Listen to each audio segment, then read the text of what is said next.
koniec z turystyczną ściemą.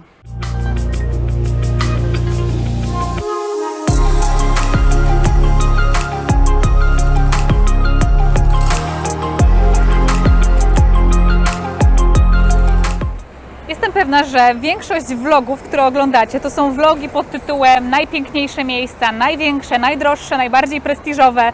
I ja stwierdziłam właśnie dzięki pomysłowi mojego patrona, jednego z moich patronów, który stwierdził, kurczę, zrób jakiś filmik o najbrzydszych miejscach w Izraelu, bo każdy pokazuje zawsze to, co najpiękniejsze. I stwierdziłam, że to jest tak super pomysł, dlatego że każdy kraj ma swoje brzydkie i ładne miejsca i zawsze pokazuje się tylko te piękne, wymuskane pod turystów. I mam wrażenie, że właśnie fajnie jest pokazać też te brzydsze miejsca w Izraelu. I chociaż to jest taka swojego rodzaju antyreklama, to mam nadzieję, że nie wstrzymam tutaj przylotu turystów do Izraela, że ten filmik tego nie zrobi.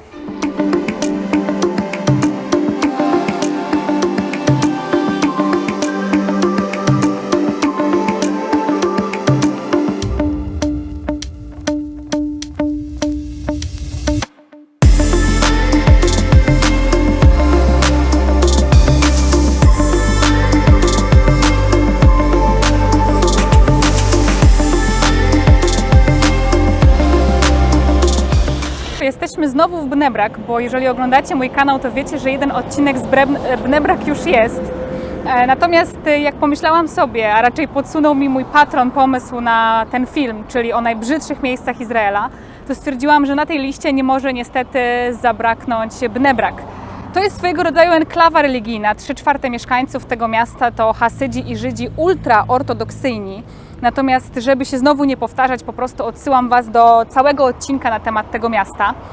Dlaczego to miasto jest tak brzydkie? Bo nie da się ukryć, że po prostu nie jest przyjemne dla osób, które są estetami. No przede wszystkim dlatego, że jest po prostu bardzo biedne i osoby, które tutaj mieszkają, żyją głównie z dotacji. To są Żydzi, którzy są właśnie ultraortodoksyjni. Nie mają za bardzo pieniędzy na lepszy standard życia. Tutaj prawie w ogóle nie ma nowych budynków, to się trochę zmienia, natomiast większość budynków jest bardzo, bardzo stara. Jest to miejsce też miasto bardzo zaludnione, bo ma 7 km², a mieszka tu ponad 200 000 ludzi. Więc jak możecie sobie wyobrazić, nie żyją w najlepszych warunkach i za chwilkę sami to zobaczycie.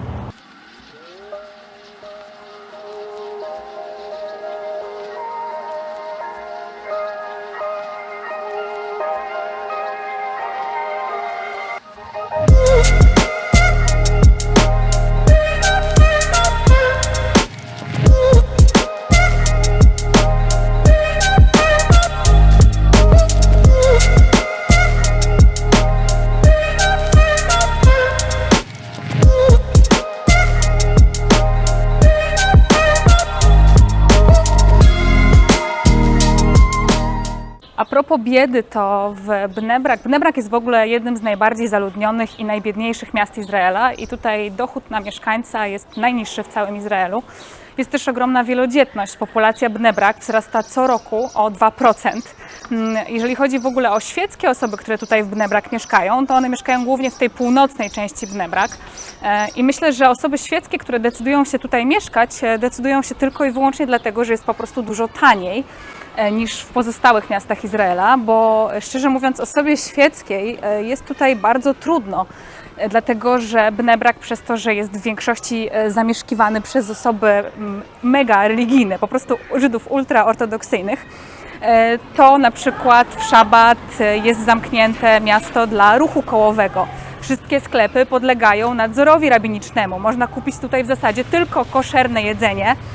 Oczywiście wszystko jest też w szabat zamknięte, tak jak mówię, jest zamknięty ruch kołowy, więc osoba świecka, żeby tutaj mieszkać, to myślę, że jedynym powodem musi być chyba cena. I też według w ogóle badań 96% mieszkańców Bnei Brak głosuje na partie religijne, co w sumie nie jest zaskakujące. To znaczy oczywiście ta liczba 96% jest ogromna, natomiast zwracając uwagę na to, jakie osoby tutaj mieszkają, o jakich poglądach, to w sumie mnie to nie dziwi.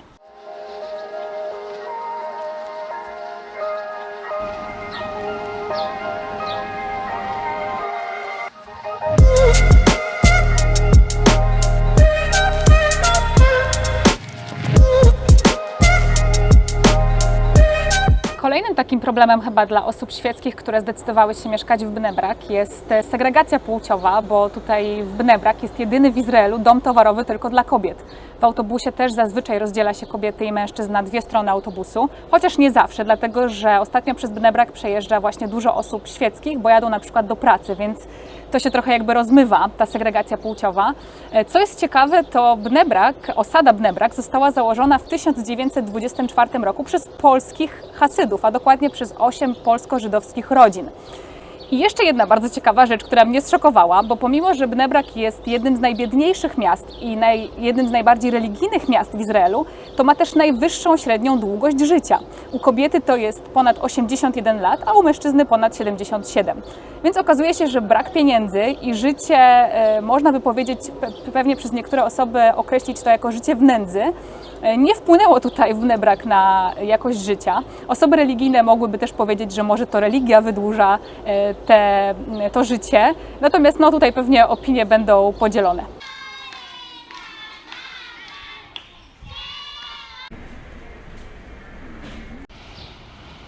Byliśmy w Bnei Brak, czyli jednym z najbardziej religijnych miejsc Izraela, a teraz przenosimy się w totalnie inną rzeczywistość, dokładną odwrotność Bnei Brak, czyli najbardziej liberalne miasto Izraela, Tel Awiw. I jedziemy do miejsca, do którego, jak powiedziałam swoim znajomym, że jadę tam nagrywać, to stwierdzili, że jestem nienormalna, bo powiedzmy, że nie jest tam najbezpieczniej, ale mam nadzieję, że skoro jest biały dzień i jesteście ze mną, to będzie trochę raźniej. No i jesteśmy na Florentin, czyli jednej z, nie wiem jak to nawet określić, jest to dzielnica Tel Awiwu, w której mieszka mnóstwo, po pierwsze młodych ludzi, studentów, których nie stać na lepsze dzielnice Tel Awiwu. Mieszka tutaj zazwyczaj klasa niższa, chociaż niekoniecznie, bo są też młodzi przedsiębiorcy, którym bardzo dobrze się wiedzie, ale z jakiegoś powodu lubią Florentin. Niektórzy uważają, że ma taki hipsterski klimat. No nie wiem, ja tego nie odczuwam, ale wiem, o co niektórym może chodzić. Poza tym mieszka tutaj mnóstwo emigrantów, głównie z Etiopii, i to miejsce nie jest raczej do końca bezpieczne. Są takie punkty, których należy unikać, i jednym z takich punktów jest na przykład Tahanat Merkazit, czyli to jest dworzec autobusowy, centralny dworzec autobusowy w Tel Awiwie, który Wam za chwilkę pokażę.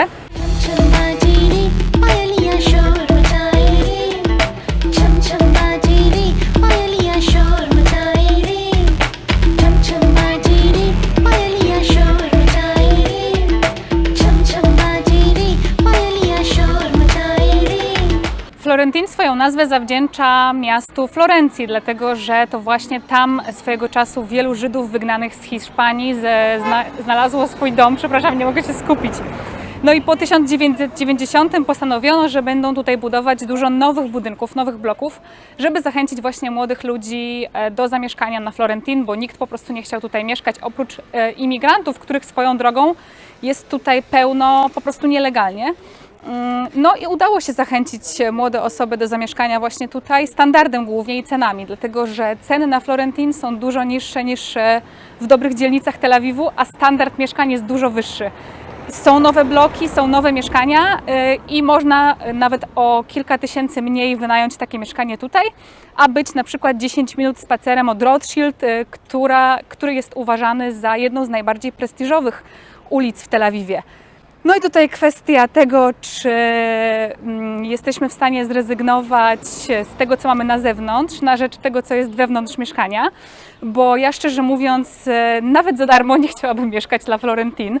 Rozumiem osoby, które się na to decydują, ale wydaje mi się, że nawet jeżeli mieszkanie jest piękne, nowe i tak dalej, to jeżeli wychodzimy z niego i boimy się na przykład wieczorem wrócić od znajomych, głównie chyba myślę, że kobiety tutaj mogłyby mieć z tym problem, no to chyba to nie jest tego warte. Natomiast też jest taki plan, że kiedy będzie coraz więcej tych nowych bloków i coraz więcej młodych ludzi tutaj, to po prostu w pewnym sensie wysiedli się jakoś tych imigrantów i te osoby, które gdzieś tam są z tej niższej klasy. Jak to będzie, to się okaże.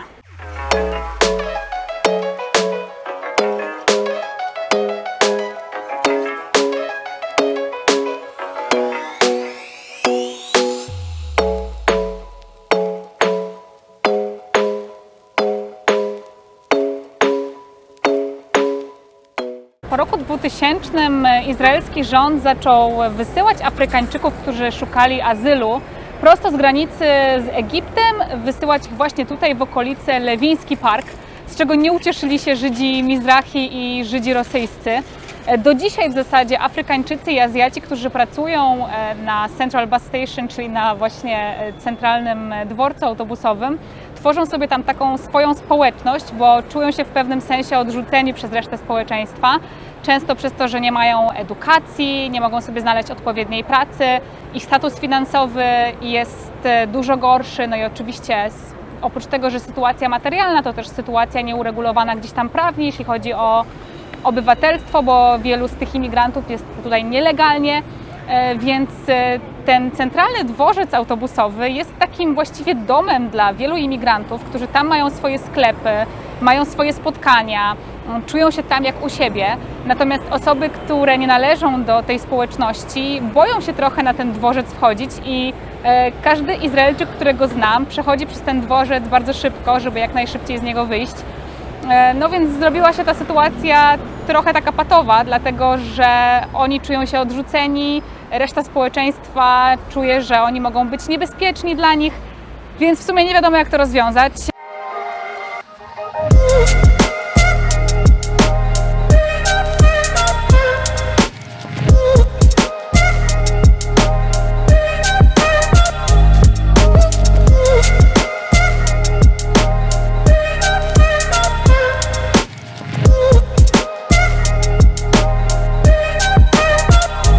Centralny dworzec autobusowy w Tel Awiwie został zbudowany w 1993 roku i jest w ogóle jednym z największych na świecie dworców autobusowych, ponad 230 000 metrów kwadratowych powierzchni. Co ciekawe, miał zostać skończony już w latach 60. XX wieku, ale z powodów finansowych ta budowa się cały czas przeciągała. Co jeszcze bardziej ciekawe, to że zaprojektował ten dworzec ten sam architekt, który zaprojektował, a to ptak, Jezu, myślałam, że ktoś mnie z tyłu atakuje. To już chyba moja autosugestia. Ten sam architekt, który zaprojektował budynek Sądu Najwyższego w Izraelu i terminal lotniska Ben Guriona w Tel Awiwie. Specjalnie centralny dworzec autobusowy został tak wymyślony, tak rozrysowany, żeby był swojego rodzaju labiryntem. Jest nie sposób się tam połapać, ludzie się gubią niejednokrotnie, nie mogą znaleźć wyjścia. No i taki był zamysł architekta, bo jest tam mnóstwo sklepów. No i oczywiście, jeżeli się zgubimy, to więcej pieniędzy wydamy na tym dworcu. Natomiast wiele osób narzeka na to, że dworzec jest bardzo zaniedbany, jest tam skupiskiem wielu grup etnicznych, jest niebezpieczny, jest tam prostytucja, narkotyki itd., narkomani. Więc pomimo tego świetnego pomysłu tego architekta, raczej dworzec będzie po prostu zburzony.